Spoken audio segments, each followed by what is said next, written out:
pourrais revenir sur la dialectique alpha-oméga du baromètre astrologique,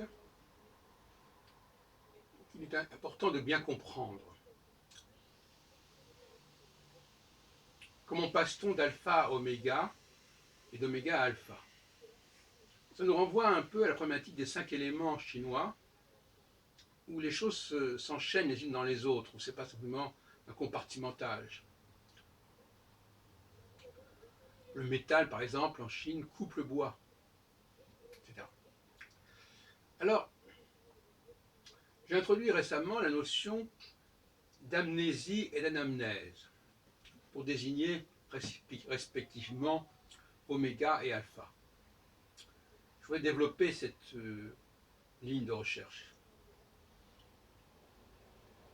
Je dirais, en d'autres termes, que l'amnésie, c'est un peu une forme de nettoyage.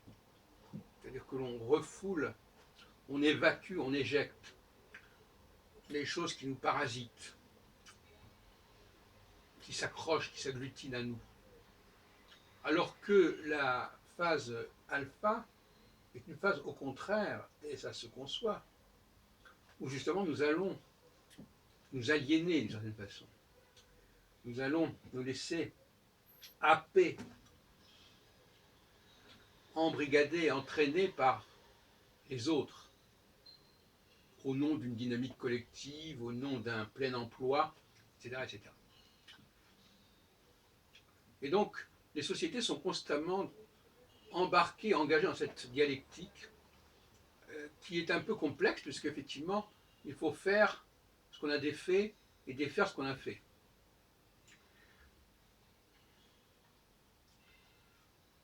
Ce n'est pas toujours très clair, selon le point de vue d'où l'on se place. Quand on est en bas, on a tendance à vouloir expliquer qu'on est exploité par les gens d'en haut. Et quand on est en haut, on est plutôt enclin à dire que ce sont les gens d'en bas qui profitent de nous, qui se servent de nous finalement, et qui ont besoin de nous. La grande question, c'est qui a besoin de qui? Ça fait penser à la phrase de La Fontaine, on a souvent besoin d'un plus petit que soi. Mais on peut aussi avoir besoin d'un plus grand que soi, bien évidemment. C'est le sous-entendu. C'est même plus évident que dans l'autre sens. Mais dans le domaine, par exemple, de l'entreprise, et donc de l'emploi, les gens de gauche, les gens d'en bas, veulent nous faire croire qu'ils sont exploités, qu'on les utilise. C'est pas faux, d'une certaine manière, puisqu'ils se servent d'outils. Ils servent d'outils eux-mêmes. Mais ces outils ont été fabriqués par les gens d'en haut. C'est un peu la faiblesse d'ailleurs de quelqu'un comme Michel Onfray, qui, de par ses origines familiales, a tendance à être quand même plutôt à gauche qu'à droite, et du côté des plus faibles. Ce qui, d'un certain point de vue, se défend, mais ce qui risque aussi de déséquilibrer sa représentation des choses. Et notamment de ne pas comprendre qu'il y a un basculement, qu'il y a une cyclicité. Et que ce qui est vrai à un certain niveau ne l'est pas à un autre niveau. Et que ce qui est vrai du point de vue d'un certain groupe ne l'est pas du point de vue d'un autre groupe. Qu'on appelle la relativité des choses. Il faut prendre conscience, mes chers amis, et je crois que c'est une chose que l'astrologue doit faire comprendre à son client, il faut lui faire comprendre cette espèce de va-et-vient, d'aller-retour, de renversement de situation, voire même de renversement des valeurs, d'une période à l'autre. On pourrait dire que quelque part, il y a une forme de problématique de l'éthique qui évolue dans l'espace et dans le temps. Comme disait Pascal, ce qui est bien au-delà des Pyrénées est mauvais en deçà, etc. Souvent on oublie cela. On veut montrer, comme c'est ce que disait d'ailleurs Roland Barthes dans les mythologiques, petits bourgeois essaient de prouver que leurs valeurs sont universelles, sont naturelles. Rien n'est naturel. Tout est spécifique à un groupe donné, à un temps donné. Donc revenons sur la question de ce parasitage, car quelque part, se faire aider ou aider l'autre, c'est toujours quelque part de l'ordre du parasitage. Je suis parasité ou je parasite l'autre. Je m'incruste dans sa vie ou il s'incruste dans la mienne. Et à certains moments, en période alpha justement, il est raisonnable que ça se passe ainsi. Que le haut soit capté, happé par le bas. C'est-à-dire que le haut fasse bénéficier ce qui est en bas de ses trouvailles, de ses créations, de ses inventions. Quand Beethoven, par exemple, met par écrit ses symphonies ou ses sonates, au lieu de les garder pour lui, en quelque sorte,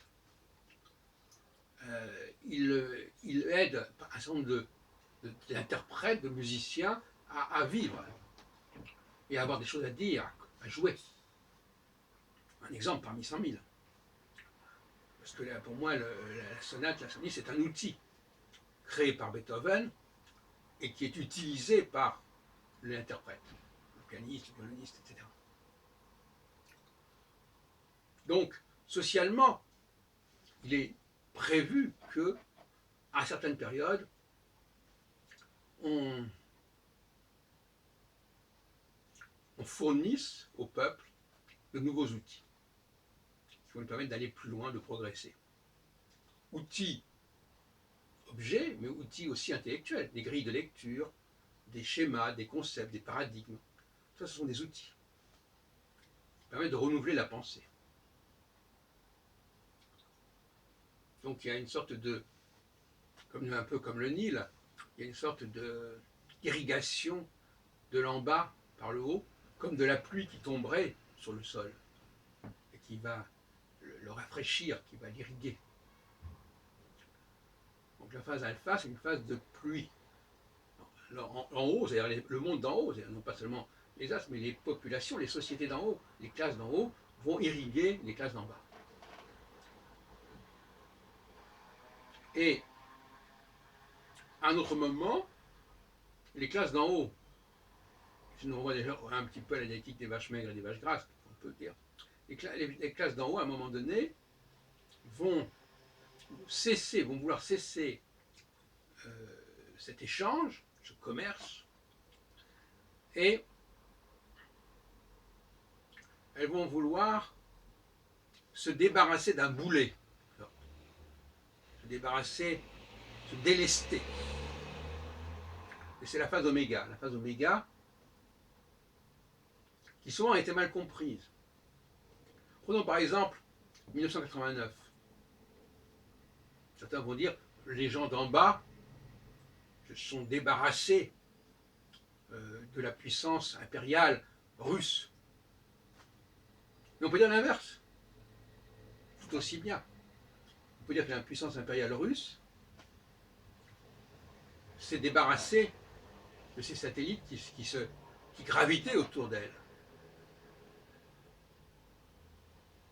Tout comme, par exemple, en 1960, la France, est-ce que c'est les colonies françaises qui se sont débarrassées de la France impériale, de l'empire africain, ou est-ce que c'est la France qui s'est débarrassée de son empire africain? C'est pas du tout la même chose. Donc, voyez-vous, il faut faire très attention à nos analyses. Et de qui elles viennent, ces analyses? D'où elles partent? De quel point de vue émanent-elles? Si on regarde les choses d'en bas, on ne voit pas la même chose, on n'écrit pas les mêmes choses que si on les voit d'en haut. Or pour moi, l'astrologie, c'est avant tout le monde d'en haut, dans tous les sens du terme. Pas seulement les astres, mais aussi les classes supérieures, les élites.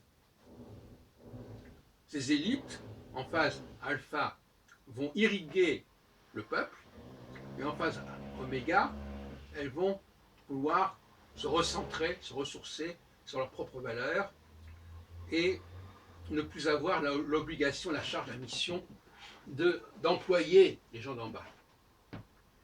Voilà un peu comment je vois les choses en cette année 2017, en ce mois de juillet 2017. Et je pense que c'est utile de le dire, tout en précisant qu'entre ces deux temps, alpha-oméga, sur une période de 7 ans, si vous connaissez bien le baromètre astrologique, eh bien il y a des temps intermédiaires, qui sont les temps gamma, tout comme il y a le carré qui est intermédiaire entre la conjonction et l'opposition, tout comme il y a la demi-lune ou le quartier de lune, premier et dernier quartier de lune, qui est comparable, et qui fait la jonction entre la nouvelle lune et la pleine lune, entre la pleine lune et la nouvelle lune.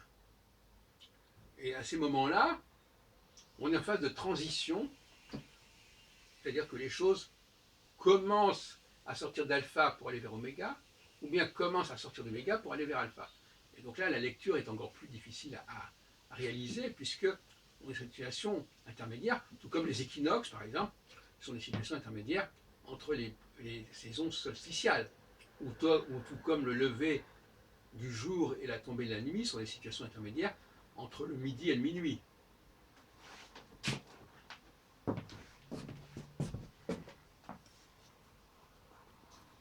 Il ne faut pas raisonner sur des périodes intermédiaires, il faut raisonner sur des périodes extrêmes, autrement on arrive à un sentiment de confusion et d'ambiguïté.